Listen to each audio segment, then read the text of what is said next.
But first, China's central government strongly condemned today what it calls extreme violence from protesters in Hong Kong.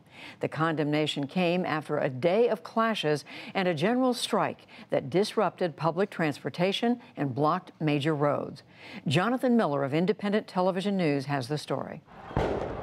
The most violent, most sustained popular challenge to the Communist Party of China in decades was today met with Beijing's strongest denunciations in 9 weeks of turmoil. Don't play with fire, the spokesman for China's State Council warned.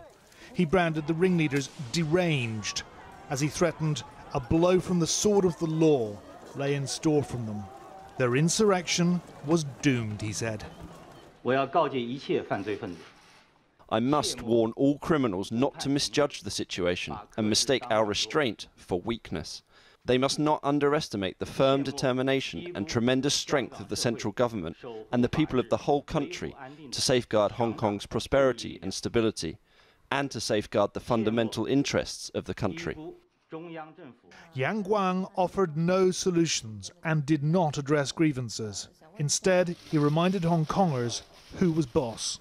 The People's Liberation Army is an incomparably strong and powerful force for safeguarding the security of every inch of the sacred territory of the motherland. Last week, the PLA's Hong Kong garrison released this video showing its troops training to confront protesters. Asked today if he could rule out intervention, Yang Guang said China would never allow any turbulence that would threaten national unity.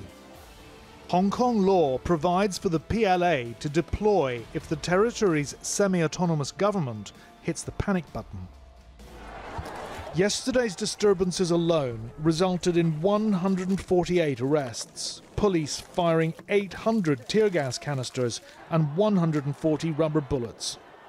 Rubber bullets were not used by the PLA at Tiananmen Square 30 years ago, when the army killed thousands of pro-democracy demonstrators. Today, 3 masked Hong Kong protesters held a press briefing to decry what they called the lack of self-discipline by the police.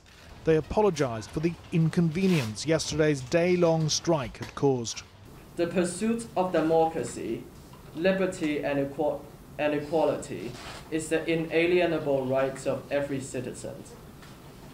We therefore call on the government to refrain from exterminating our right to pursue these universal values. As Hong Kong cleaned up after yet another long weekend of chaos, many returning to work spoke of their enduring support for protesters. Chaos is caused by the government, not the protester. I think they try every peaceful means. We have the largest march since Hong Kong returned the sovereignty to China. We have 2 million people marching on the street and the government still doesn't listen. It's true. Less than 2 months ago, a third of Hong Kong's population marched peacefully in protest against a reviled extradition bill.